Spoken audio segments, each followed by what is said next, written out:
benvenuti al secondo appuntamento di questa seconda parte della rassegna letteraria del mercoledì a Grand Central. Questa sera abbiamo l'onore di conoscere e di presentare lo scrittore Nicola Gallo, qui seduto al centro, che ringraziamo di essere qui, e ci presenterà il suo romanzo, un giallo, scritto proprio il suo primo romanzo in realtà, dal titolo Clodia. Clodia che richiama una città immaginaria che ricorda un po' la vicina Chioggia, quindi probabilmente conosceremo qualche aneddoto di questo libro e ci sembrerà molto familiare.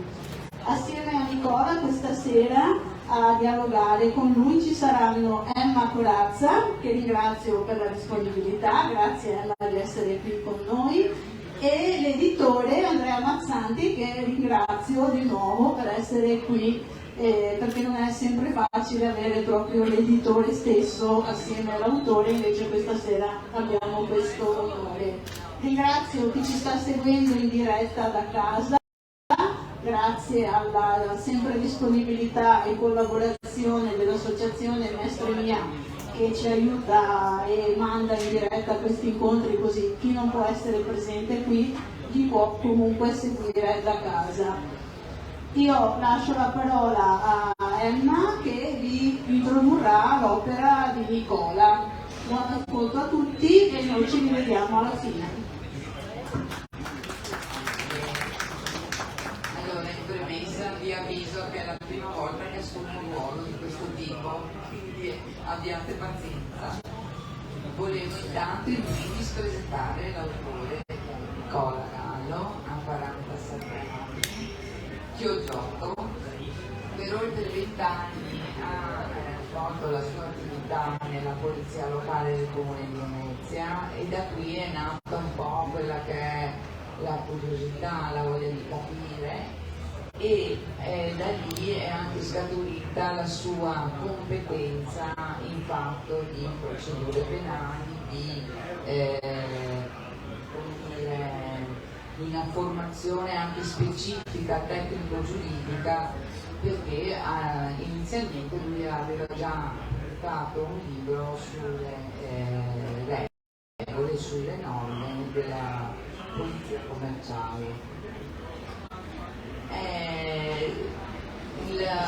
Il suo libro è il cosiddetto romanzo giallo. Il romanzo giallo, da noi definito così in Italia, in realtà nasce ancora nel 1841 ed ha un carattere un po' diverso. Giallo viene definito poi in Italia perché la Mondadori è stata la prima casa editrice a orientarsi verso questo tipo di lettura, offrendo al pubblico quei libri che avevano la copertina gialla, e da lì è derivato il romanzo giallo.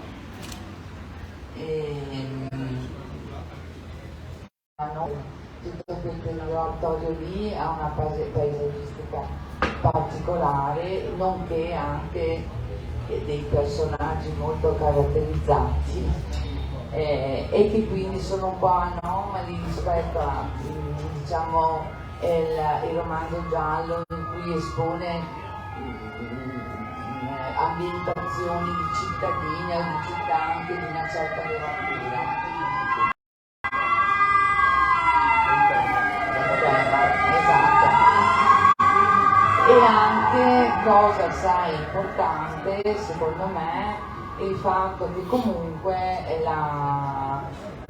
come il nostro protagonista, che è il tenente Dalla Costa, che è un personaggio che viene da una grande esperienza ed una grande competenza, si ritrova in questo piccolo borgo come è Clodia, che è uno dei piccoli borghi, che ce ne sono tantissimi in tutta Italia, e si trova a dover affrontare un duplice omicidio. Lì la differenza, anche lì, ed è molto specifica, e questo mi ha fatto piacere, è che al di là del metodo deduttivo che può avere un esperto della polizia giudiziaria, è anche il fatto che qui in Italia, contrariamente a quello che avviene nei paesi americani, in cui c'è come dire, la scienza forense che ha strumentazioni tecniche molto avanzate, noi in Italia abbiamo il problema dell'overbooking, come così possiamo definirlo, dei casi che vanno tutti a RIS e quindi con i tempi che si allungano moltissimo. Chi ha letto comunque mi piace il romanzo giallo, mi piacciono i crime televisivi, no? In cui vede, oppure la letteratura in cui c'è la Scarpetta che è famosissima, o Gomes che anche lì praticamente gli elementi probatori, quelli, cioè le prove che derivano da una ricerca scientifica e tecnologica arrivano subito. Nel nostro paese purtroppo abbiamo solo il RIS di Parma che fa questo tipo di lavoro e che quindi anche loro sono aberrati da questo tipo, ed è l'università. E qui entra in gioco la capacità deduttiva dei nostri investigatori. Come recuperare le prove, come vederle, come mandarle, quali tecniche devono usare, eccetera, eccetera. Questo è importantissimo. In più, altro aspetto molto importante è la procedura, cioè la procedura penale, il procuratore, la procura, eccetera, eccetera. Anche lì abbiamo dei meccanismi diversi. E quindi c'è tutta questa spiegazione che è importantissima per chi non conosce la realtà del nostro paese, ma che conosce quella dei telefilm polizieschi, eccetera, eccetera. A me è piaciuto molto il fatto che durante tutto il libro sono disseminati degli inizi che ti portano pian pianino a fare un ragionamento su chi potrebbe essere possibile colpevole, e leggendolo in maniera apposta ci si rende conto di chi potrebbe essere, però non subito, ci si rende conto alla fine, come è giusto che sia in questo tipo di letteratura. Allora, caro signor autore, adesso vi faccio le domande che mi sono scritta, che sono mi dimentico. Sì. Allora, intanto come mai la scelta di scrivere proprio un romanzo giallo? Buonasera a tutti. Allora, la scelta di scrivere un romanzo giallo, io sono partito con una prima esperienza editoriale, pubblicando un testo tecnico giuridico sulle attività di polizia commerciale, una specie di manuale. Negli anni, grazie al fatto che ho tenuto dei corsi di preparazione per agenti di polizia locale in materia penale, ho provato, come si provano tante cose, a riprodurre in una storia un po' delle esperienze procedurali che magari uscivano da loro o che spiegavo nello stesso. È uscita una storia totalmente di fantasia, perché la storia è totalmente inventata, i personaggi sono totalmente inventati, la città, come ha detto Emma prima, ricorda tanto la città di Chioggia, dove io ho vissuto, sono nato e ho vissuto per 35 anni, quindi conosco benissimo. Questo un po' mi ha aiutato ad ambientare, diciamo, la storia partendo da un luogo suggestivo, un luogo caratteristico che però conoscevo benissimo in tutti i suoi risvolti, in tutte le sue zone. Chioggia è una città di 50.000 abitanti, che però fa 170 km di territorio, tra le città storica, zona lineare, questo mi ha aiutato. Ovviamente la città è un po' travisata e ho deciso di scrivere proprio un romanzo giallo come esperimento editoriale. L'ho sottoposto poi a Maria Mazzarra, della casa editrice con cui avevo già avuto rapporti per il libro precedente, e assieme a lui siamo riusciti a mettere a fuoco, diciamo, questo racconto che ha la particolarità di seguire le regole del giallo poliziesco proprio come definizione del giallo. Qua non c'è un pezzettino di osso visto dal super tecnico e dal pezzettino di osso che costruisce la storia della vita della vittima.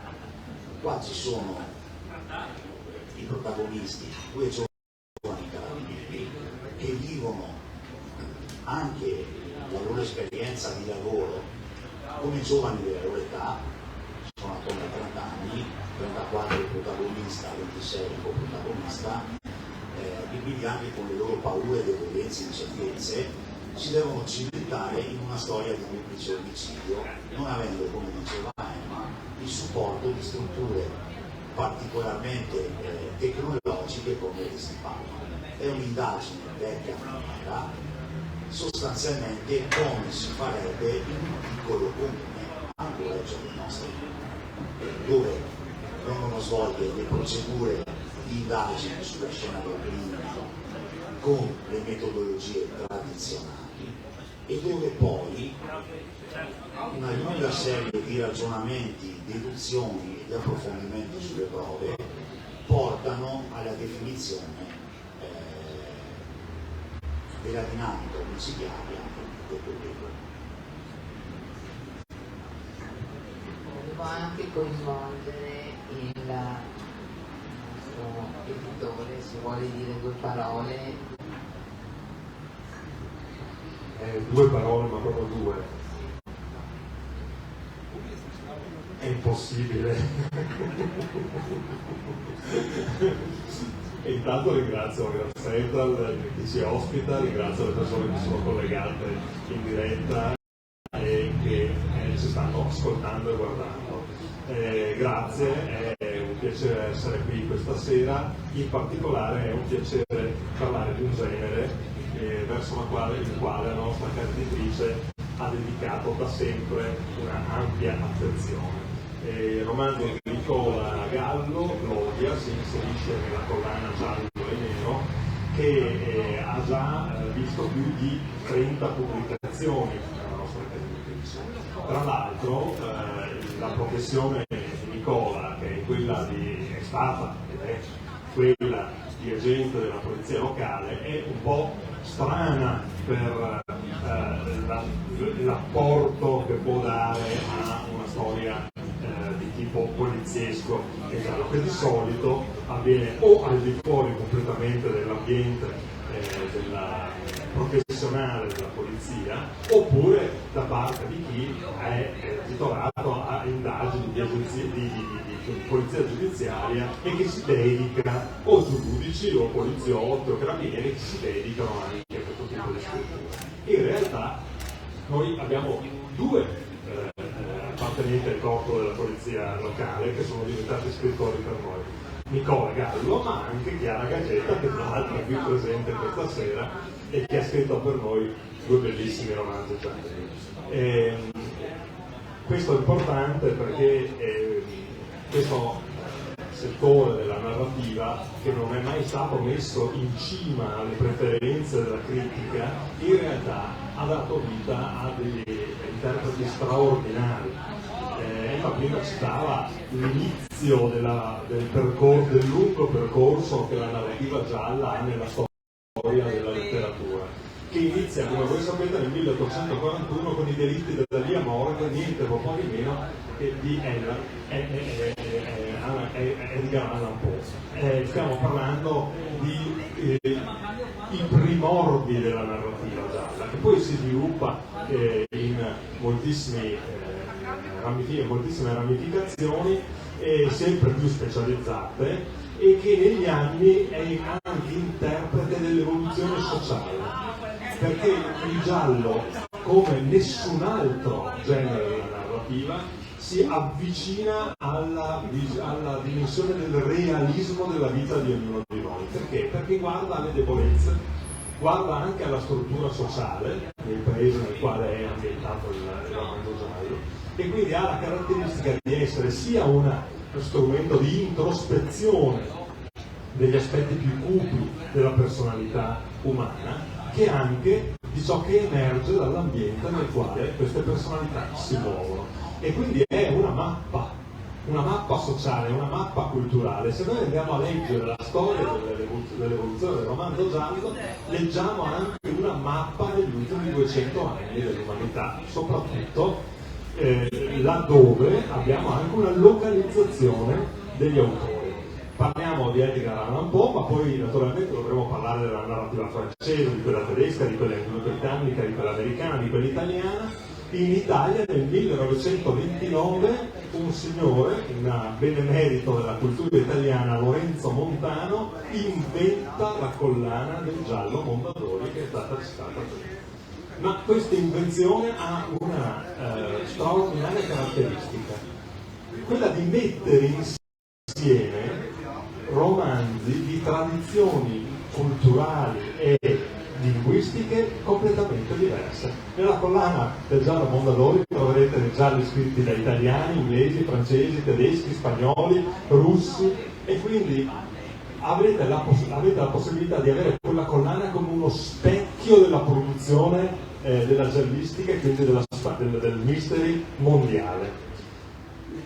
Nicola scrive un romanzo che potrebbe essere classificato tra i cosiddetti procedural, cioè quelli che sono in realtà una ramificazione, quindi un sviluppo del romanzo giallo sicuramente post seconda guerra mondiale, cioè diciamo degli anni 50 in poi. In tutto il mondo si sviluppa questo approccio con il racconto giallo, che è molto particolare, perché non è più tanto rilevante scoprire l'assassino quanto comprendere come l'investigatore è arrivato a raggiungere la scoperta della colpevole.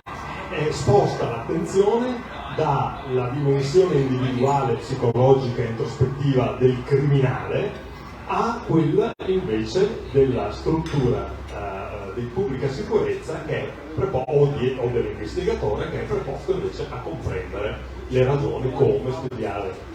E quindi lui si è cimentato in un'operazione, diciamo, per la quale insomma aveva anche una certa dimestichezza, visto l'ambiente nel quale vive e ha vissuto in questi anni, riuscendo a raggiungere un risultato, secondo me, come primo romanzo, molto elevato. Io devo fare i complimenti a Nicola, perché Nicola è riuscito come prima opera a avere la capacità di costruire dei personaggi con una profondità personale e anche psicologica, ma allo stesso tempo anche a costruire un registro narrativo articolato, complesso e incredibile.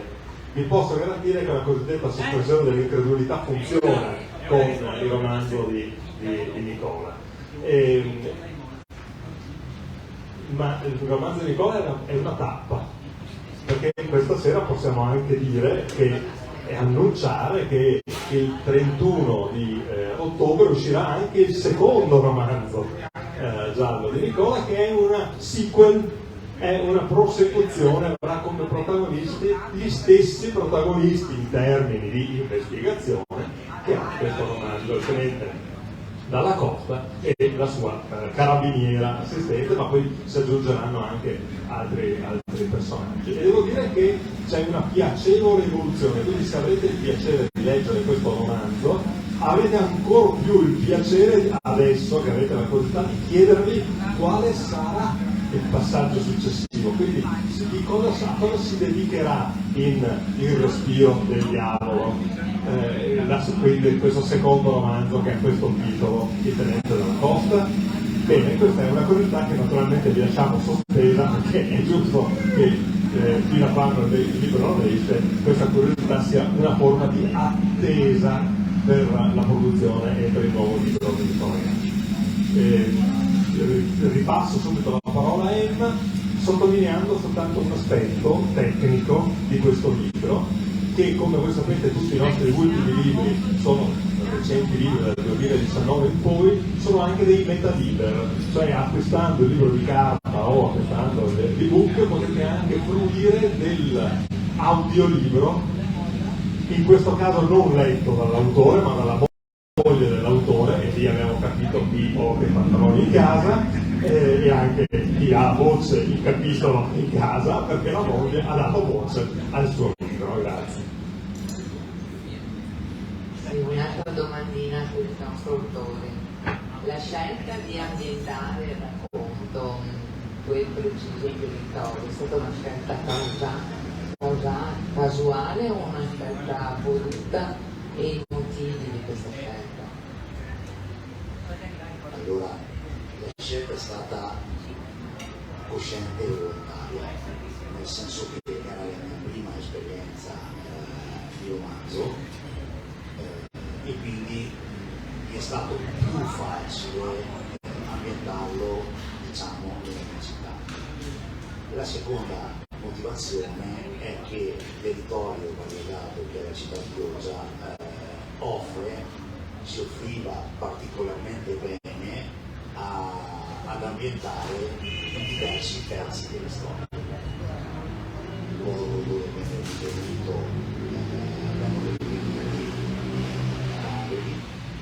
che è molto particolare, il luogo dove è ambientata la vita di caserma di questi due carabinieri, il tenente Marco della Costa e la carabiniera Anna Bertoldi, che sono protagonista e coprotagonista, andavano ambientati in un territorio molto vicino ad un territorio reale, per dare un senso di naturalezza a persone di una certa età che svolgono un certo lavoro sia nella loro routine attuale sia di fronte al fatto di dover compiere di questo tipo. La città di Chioggia si offre, si presta molto bene, anche se non ha una storia di violenti del tipo narrato nel racconto, che sono episodi totalmente di fantasia, così come sono di fantasia anche i personaggi che contornano questa storia e che diventano pedine della scacchiera dell'evoluzione del racconto, con presenze più o meno ingombranti, più o meno significative, che aiutano poi da un lato a confondere il lettore, d'altro lato hanno consentito a me di fornire e di poter mettere degli indizi nel racconto per far arrivare il lettore a capire in qualche modo che è colpevole, perché tra le regole del romanzo giallo c'è anche questo, il fatto che ci debba essere un delitto, che si debba arrivare a scoprire un colpevole, ma anche il disseminare lungo la storia l'indizio perché l'autore, cioè il lettore, venga coinvolto sentendosi a sua volta un po' investigatore, quindi cercare di capire con il proprio ragionamento, con le proprie deduzioni, con gli indizi che gli vengono forniti, provare a capire chi possa essere colpevole. Ecco, secondo me l'ho scritto esattamente come io mi immagino debba essere un romanzo giallo, o meglio, come a me piace la storia del poliziesco. Quindi ho cercato di descrivere un racconto che soddisfasse, diciamo, il mio piacere di lettore. Ecco, questo è. Poi ho provato, anche se devo dire la verità, è stato un po' difficile come questione, essendo la mia prima esperienza, a scrivere il romanzo come descrizione in prima persona, per mettere il lettore nella condizione di farsi raccontare direttamente dal protagonista cosa sta succedendo, cosa sta provando, cosa sta pensando.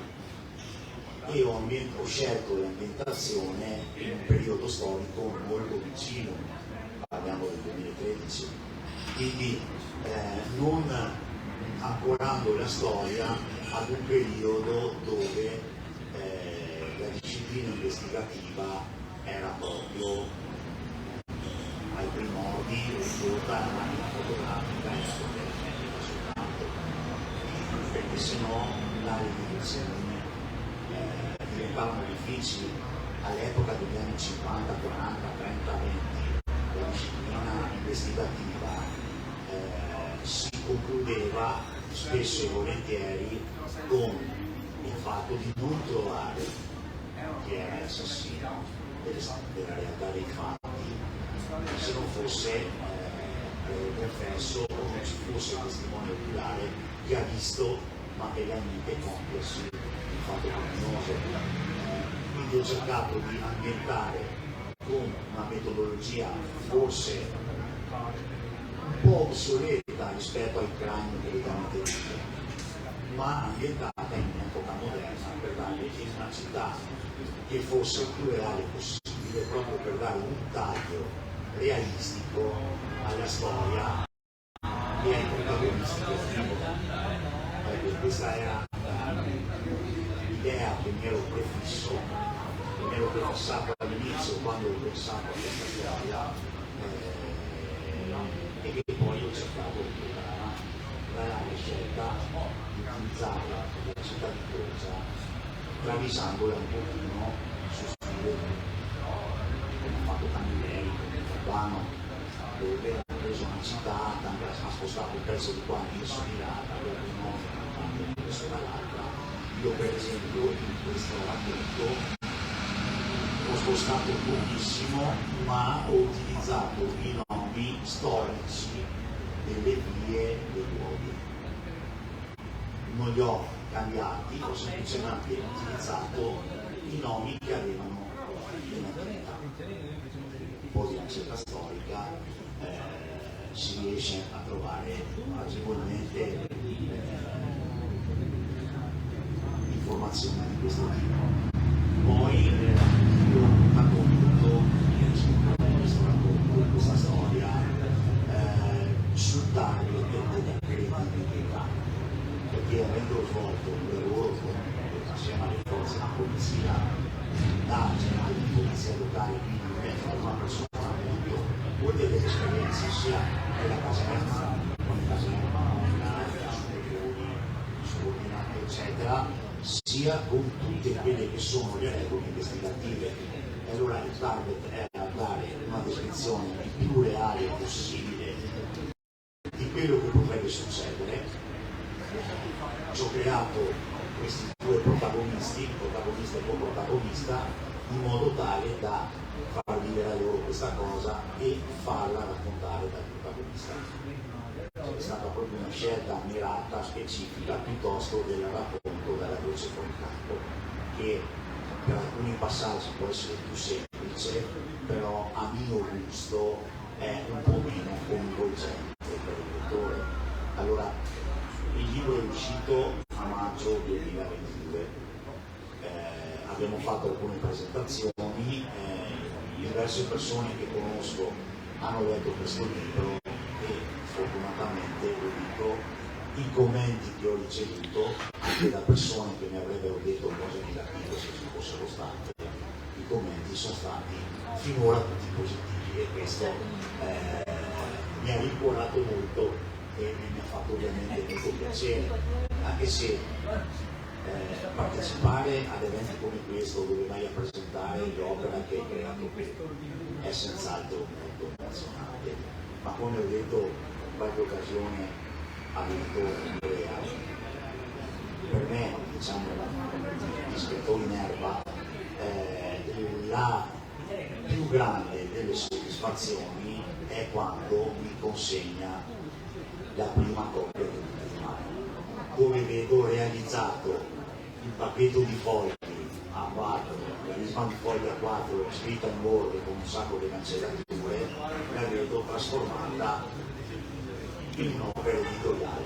Allora, sia con il primo libro, quello tecnico-giuridico, che con Uscita di gioia, e immagino anche quando tra 2 mesi uscirà Il respiro del diavolo, il momento in cui ricevi dall'editore il primo libro e vedi che è diventato un libro, secondo me quello è il momento più emozionante, più toccante, proprio almeno per quanto riguarda la mia esperienza, che ripeto, con questo libro mi ha dato e mi sta dando molta soddisfazione, spero che continui a anima e mi auguro anche che il suo secolo possa avere visibilità anche meglio.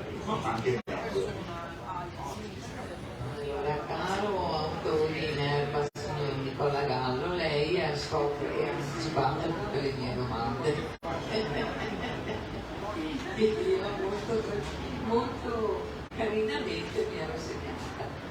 E comunque è importante perché la domanda che poi mi veniva più spontanea era quella di capire come mai appunto questo metodo investigativo è stato adottato e lei intanto poi ha risposto ovviamente. E in effetti leggendo il libro e il fatto che lei è stata una persona importantissima che ti accompagna e ti fa notare che lì non hai il microscopio o comunque le solite tecniche che vediamo in giro quando devono comunque trovare un elemento probatorio. L'importante è il metodo investigativo, quello diciamo che si usava al tempo ma che si usa tuttora perché comunque è importante, e l'analisi dei testimoni, che c'è tutta una sequenza di descrizione anche di questi personaggi che è importantissimo. Adesso io vorrei dilettarmi con due passaggi di questo libro. È naturalmente il tenente Marco della Costa che in prima persona. Il collega di guardia ha allarmato il comandante, che ha disposto che chiamassero me perché ti portassi l'ordine così come ti ho già raccontato al telefono. Continuo ad essere frastornato e la voce strillante di Anna non mi aiuta certo a trovare la concentrazione. Pensando a voce alta mi sfugge. Bello stronzo di comandante. Prima mi fa una filippica appena messo piede in caserma sul fatto che qua non succede niente dagli anni '80 e mi impone di non cercare rogne per non turbare gli equilibri di chissà chi e che cosa. E adesso che il gioco si fa duro, lui non si scomoda e manda me nel casino. Il tono con cui ho proferito queste parole deve essere stato poco simpatico oltre che insolente, tanto che a sentirmi parlare così la mia collega ha cominciato a guardarmi con gli occhi sgranati e con la bocca aperta.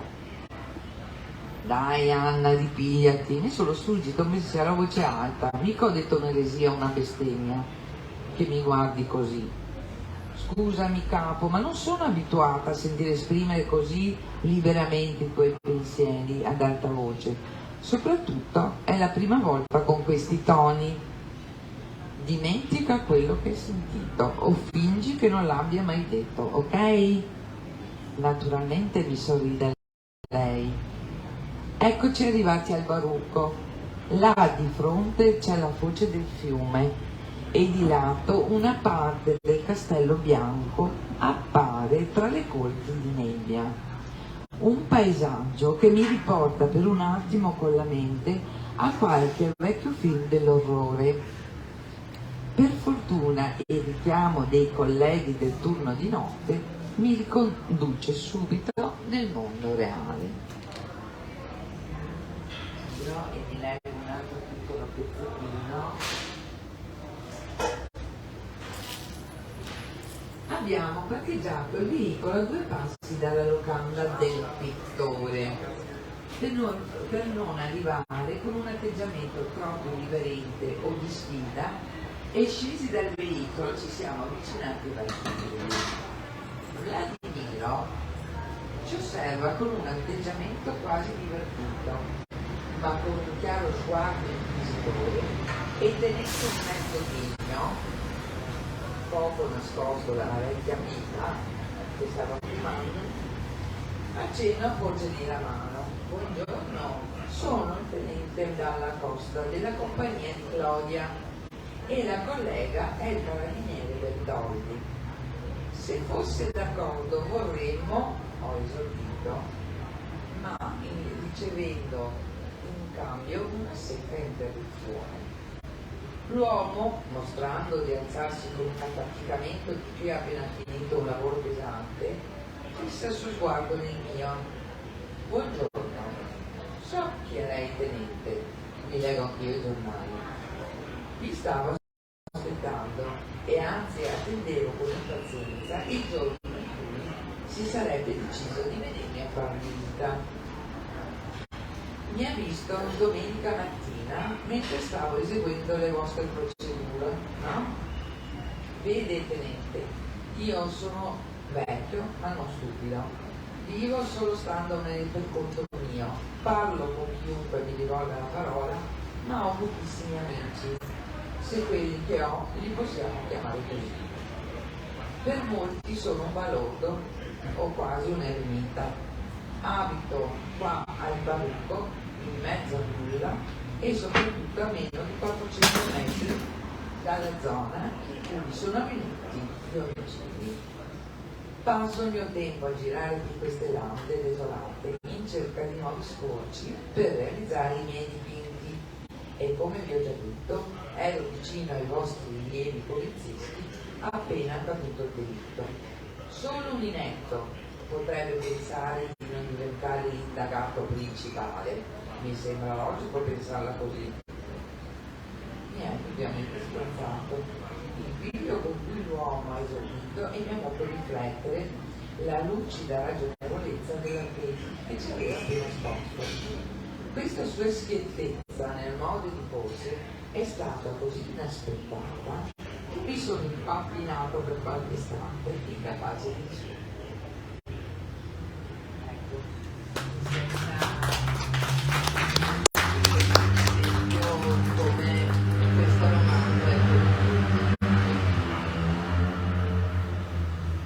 Se posso aggiungere un altro dettaglio rispetto ai commenti che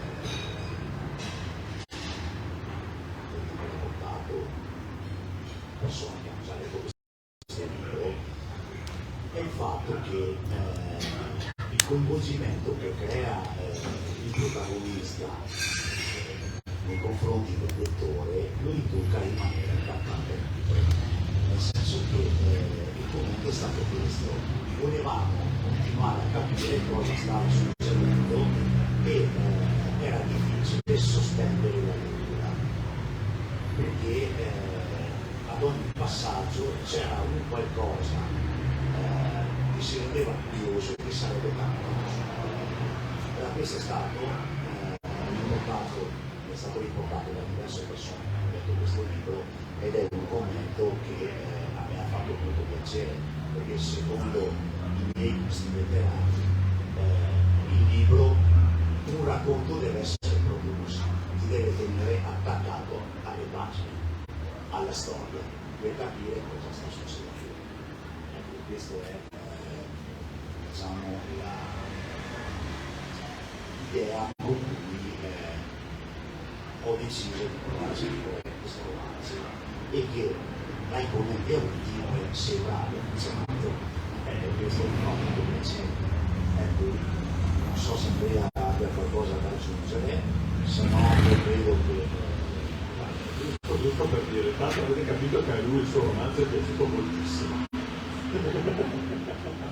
È piaciuto anche a noi che l'abbiamo pubblicato ed è piaciuto soprattutto ai lettori che lo hanno letto, ma è piaciuto perché oltre a tutte le caratteristiche che ha citato parlando di sé, non è mai facile parlare di se stessi come scrittori piuttosto che no, in prima persona. È piaciuto perché la scelta di utilizzare la narrazione in prima persona con un io narrante diretto è particolarmente adatta a questo genere di romanzo e soprattutto allontana il lettore dal rischio della descrizione esterna dell'ambiente in cui si sviluppa la storia, che a volte tende ad essere, per esperienza di lettore e di valutatore degli scritti che arrivano, una tendenza un po' di tutti gli scrittori, i quali sono talmente preoccupati di rendere l'ambiente nel quale la storia viene rappresentata piacevole, brillante, approfondita, culturale, eccetera, che dimenticano di rimanere al centro della storia e di metterla al centro dell'attenzione del lettore. Nicola non ha fatto questo errore, ha fatto la scelta giusta e vi posso garantire che è riuscito molto bene quindi anche a introdurre quegli elementi descrittivi che in realtà fanno semplicemente da contorno alla storia. Però diciamo che dal punto di vista della caratterizzazione ambientale, in un giallo l'ambiente nel quale si svolge è fondamentale, è importantissimo. Immaginate, pensate ad esempio agli ambienti chiusi utilizzati da narratori come ad esempio Agatha Christie, che in una villa, in una casa, in un'isola riuscivano a rappresentare una vicenda giallo-deduttiva grazie anche al fatto di avere isolato un contorno ben preciso e aver fatto giocare il lettore in una dimensione logica chiusa, nella quale non aveva delle alternative. Nicola non ha fatto questa scelta, ha fatto la scelta di un'ambientazione aperta e che è una scelta coraggiosa, perché ovviamente il narratore potrebbe essere indotto a giocare sporco con il lettore, cioè a non essere fino in fondo sincero e onesto con il lettore, lasciando naturalmente all'apertura dell'ambiente nel quale si svolge la storia possibili risvolte, possibili incidenze letterarie esterne, narrative esterne che noi non possiamo conoscere come lettori. Invece la bravura di un narratore di gialli è quello di non mentire mai al suo lettore, di mettergli sempre tutte le caratteristiche della storia che gli possono essere sufficienti per arrivare in maniera deduttiva alla conclusione della vicenda. E quindi di non mentire. Nicola, come lo avete conosciuto, lo vedete, è un ragazzo, mi permetto di dirlo perché è ancora molto giovane, che così come lo vedete è, e così come lo leggete è. Anche i suoi romanzi, come li leggete sono, non nascondono dei retropensieri. I metacontenuti che sono presenti nel romanzo sono presenti, perché poi il ruolo della donna, la condizione della donna anche nell'arma, c'è una situazione nella quale ovviamente non è nelle stesse identiche condizioni nelle quali invece si trova la condizione maschile, eccetera, eccetera. È un metacontenuto che lui affronta, ma senza giudicare, senza mettermi nelle condizioni di dover ricevere un insegnamento dalla lettura del libro, ma semplicemente di quella di farmi arrivare a una conclusione che è anche una conclusione di metacontenuto, che è quella che lui ha messo nella storia, semplicemente nella storia. Per questo bravo, che ci qualche anno. Grazie.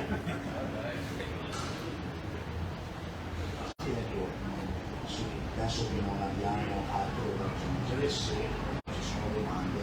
Chiediamo al pubblico se ha qualche domanda da fare, te ne faccio io un paio, molto diritto, diciamo, perché quando si ha a che fare con un autore di romanzi gialli, come minimo gli si chiede, hai citato Camilleri prima, ma quali sono i tuoi riferimenti? Hai un giallista italiano, straniero preferito? Segui qualcuno in maniera particolare? Sì, allora, io sono un lettore molto ricordo delle opere di Erudano. Mi è sempre piaciuto fino a quando mi hanno fatto conoscere il suo lavoro quando si faceva antologia narrativa. Mi è sempre piaciuto per un motivo molto semplice, perché al di là della storia in sé che lui racconta, ha la capacità che mi piacerebbe un giorno avere anch'io, quello di scrivere un passaggio che sia come la descrizione di parola di una foto, che quindi consenta al lettore di vedere quello che sto vedendo io mentre mi immagino come se fosse una fotografia. Allora, per far questo bisogna avere sicuramente delle doti straordinarie di scrittura, come non mi hanno fatto male così. Come già in poche storie, io ho letto un po' di stile, ho letto un po' Camilleri, ho letto un po' di autori che, se devo dire, preferisco quelli italiani a quelli stranieri. Forse perché l'autore italiano scrive e legge quello che ha scritto lui, con l'autore straniero legge la traduzione di quello che ha scritto lui, e spesso e volentieri cosa succede? Quando tu vuoi dire una cosa e usi determinate espressioni, non è detto che possano avere la stessa efficacia quando vengono tradotte in italiano. Forse, secondo me,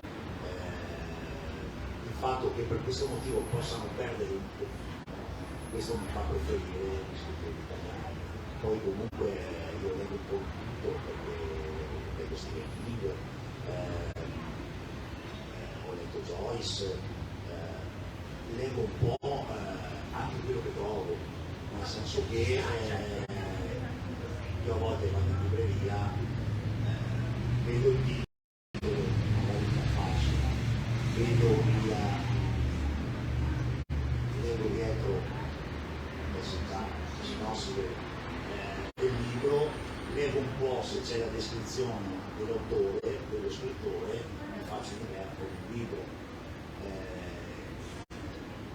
Non posso dire di avere sicuramente un genere predefinito, questo sì, però cerco di anche analizzare non solo la storia, ma anche con me. Mi piace approfondire. Già che ci siamo, ti chiedo anche se a livello di serie TV gialle poliziesche hai delle preferenze, le guardi, non ti interessano, perché comunque di questi tempi si sa che le serie TV sono seguitissime e molte sono anche magari tratte o ispirate da romanzi gialli. Volevo chiederti se hai in questo campo qualche preferenza. Sì, allora io preferisco diciamo come primo giallo, però ho visto anche le serie, ho visto che hanno fatto due fa, che hanno fatto la RAI, l'ha riproposto per qualche mese, una sorta di investigazione deduttiva. Ho guardato le serie di Sherlock Holmes, sia anche le vecchie del passato, quello che fanno sui canali Prime. Adesso guardo un po' senza pregiudizio, mi piace proprio capire. Devi gettare un so che bisogno del pubblico di vedere questi casi o questi crimini come vengono risolti anche. Quindi sì, Andrea. Una cosa, certo. Una cosa io prima di chiudere. Dal punto di osservazione dell'editore e dei suoi scrittori, così a me ogni tanto vengono delle idee, passano delle idee per la testa, no? E dico, noi abbiamo in questa collana pubblicato diverse opere di autori locali che ambientano i propri libri in maniera più o meno ipotizzata su questo meraviglioso territorio. Eppure i protagonisti di questi libri vivono in mondi che sono quelli dell'immaginazione dei loro autori, che non sono collegati con i mondi di immaginazione che hanno di tutti quelli nostri autori che hanno ambientato. Io invece vedo, quando giro in queste città, i protagonisti dei nostri autori di costruire un romanzo nel quale questi personaggi si incontrano tra di loro, esistono in una realtà letteraria che è anche quella della proiezione dell'immaginazione, della fantasia dei lettori che li hanno letti. E chissà, un giorno se mettevano insieme loro solo in una chat di WhatsApp degli autori imbarazzanti libri, ma dicevano, raccogliamo questo guanto di sfida, facciamolo questo romanzo in cui i nostri protagonisti sono anche i protagonisti collettivi di un nuovo romanzo. Chi lo sa? Capito? Chiara, sei stata chiamata? Ah, ecco. Grazie. Bene, allora se non ci sono altri interventi, altre curiosità del pubblico, ricordo che comunque il libro è qui acquistabile a tavolino qui a fianco per chi fosse interessato.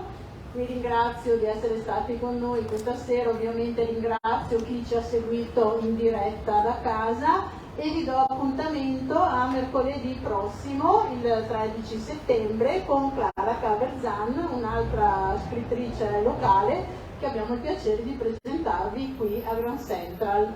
Quindi grazie di nuovo a tutti, grazie Nicola, grazie Emma e grazie Andrea. E con Mazzanti sono sicura che ci rivedremo presto, perché la prima edizione di questo festival credo sia sempre stato presente. E a quanto pare rivedremo anche Nicola con il prossimo romanzo, ci fa piacere, non vediamo l'ora che esca e in bocca al lupo anche per questa nuova pubblicazione. Buona serata a tutti, buon proseguimento.